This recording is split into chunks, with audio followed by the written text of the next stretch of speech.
La mañana estaba tranquila sobre el Golfo de México. El sol apenas asomaba en el horizonte y el mar parecía un espejo de calma. Los barcos navegaban en silencio, ajenos a la amenaza invisible que acechaba bajo las aguas. Era un día como cualquier otro, lleno de promesas y rutina para los marineros mexicanos.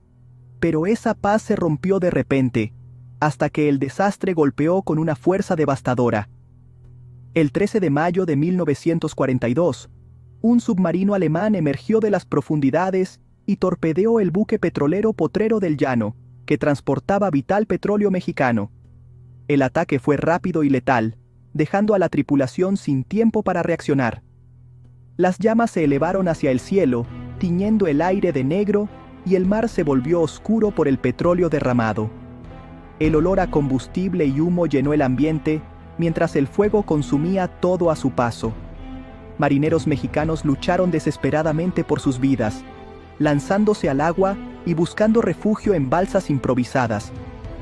El caos estallaba a su alrededor. Gritos y explosiones rompían el silencio de la mañana. Solo una semana después, la tragedia se repitió.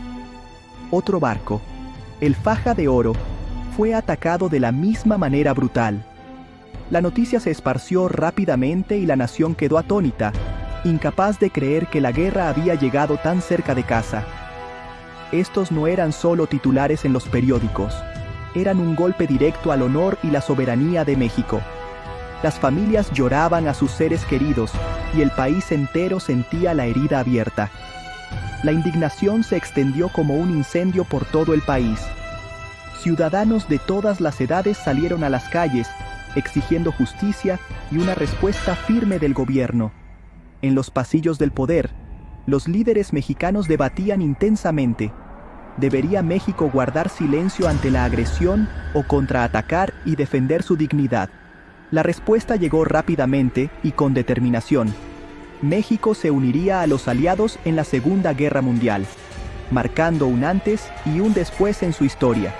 El eco de esas explosiones iniciales resonó hasta los campos de batalla del Pacífico, donde soldados mexicanos y aliados lucharían codo a codo. México había sido arrastrado al conflicto más mortífero del mundo. Ya no había vuelta atrás. El destino del país estaba ligado al de millones en todo el planeta, y la historia cambiaría para siempre. Antes de los ataques, México intentó mantenerse al margen de la guerra.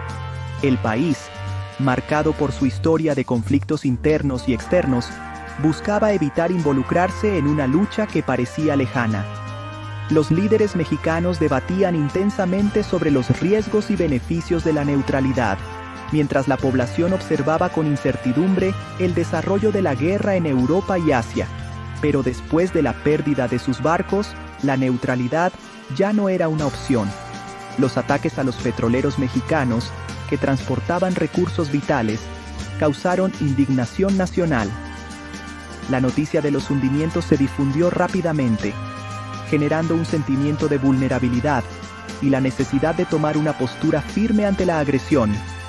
El 22 de mayo de 1942, el presidente Ávila Camacho declaró la guerra a las potencias del eje. Fue un momento histórico, transmitido por radio a todo el país, que marcó el inicio de una nueva etapa para México en el escenario internacional. Por primera vez, México enviaría a sus hijos a luchar al extranjero. Jóvenes de diferentes regiones se alistaron con orgullo, conscientes de que su participación tendría repercusiones más allá de sus fronteras. El país se unió con un nuevo sentido de propósito. Manifestaciones patrióticas llenaron las calles, y la sociedad mexicana mostró una solidaridad sin precedentes, apoyando tanto a los soldados como a sus familias. Las fábricas se dedicaron a la producción de guerra, y los soldados se prepararon para la batalla.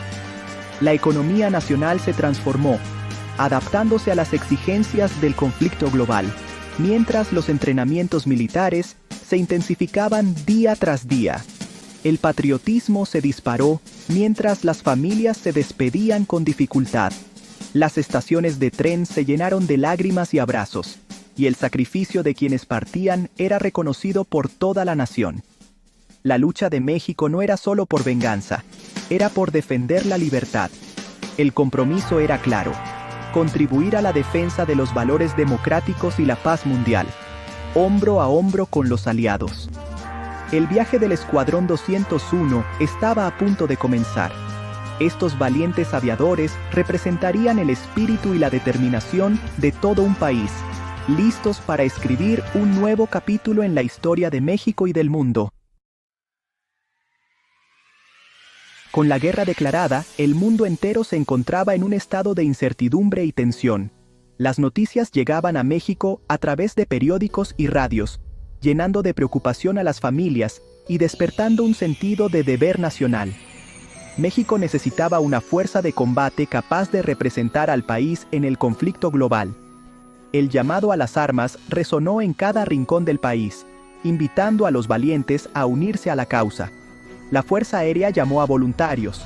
Jóvenes de todas partes respondieron con entusiasmo y patriotismo, dejando atrás a sus familias y sus hogares para servir a la nación. Cientos respondieron, pero solo los mejores fueron elegidos tras rigurosos exámenes físicos y mentales. La selección fue dura, pues solo los más preparados podrían enfrentar el reto. El entrenamiento tuvo lugar en los Estados Unidos, donde las barreras del idioma y los prejuicios pusieron a prueba a los reclutas mexicanos.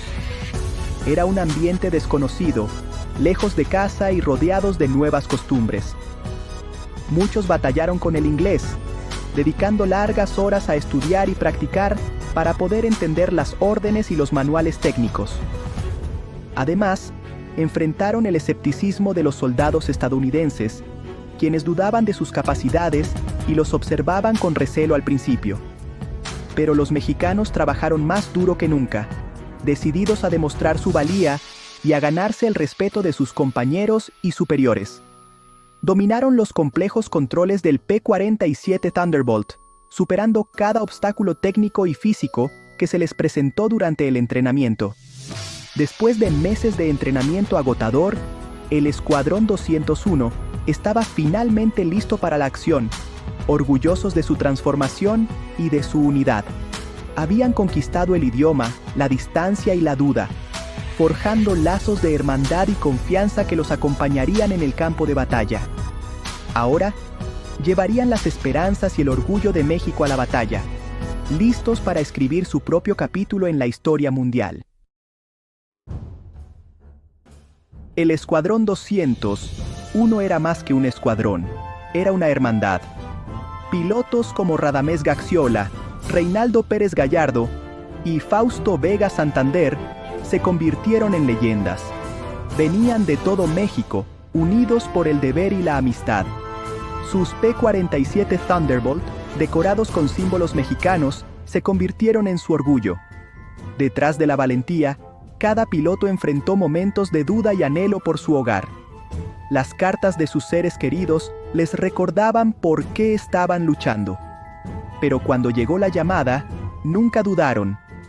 Estaban listos para defender el honor de su país, sin importar el costo. Juntos, se prepararon para hacer historia. Las primeras misiones del Escuadrón 201 tuvieron como objetivo posiciones japonesas en Luzón.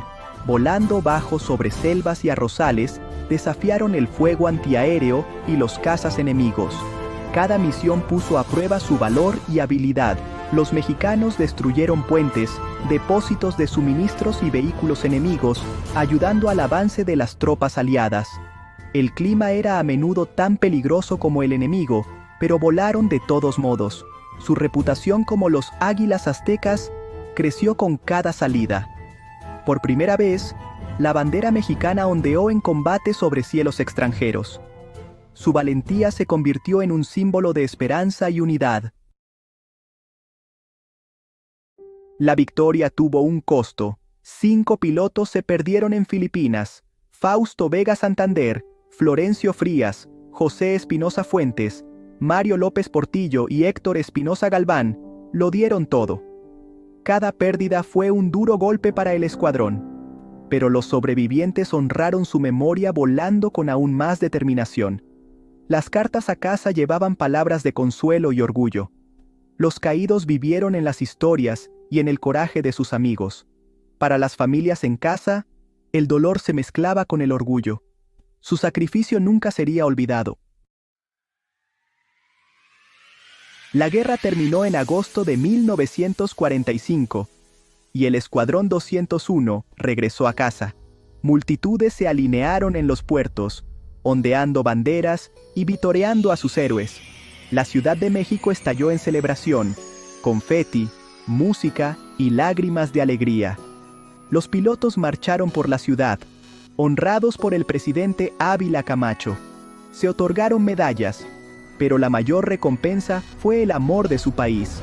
Detrás de los vítores, hubo un recuerdo silencioso para aquellos que no regresaron. Su sacrificio dio sentido a cada celebración. México prometió nunca olvidar a los héroes del Escuadrón 201. Hoy, la historia de las Águilas Aztecas inspira a todos los mexicanos.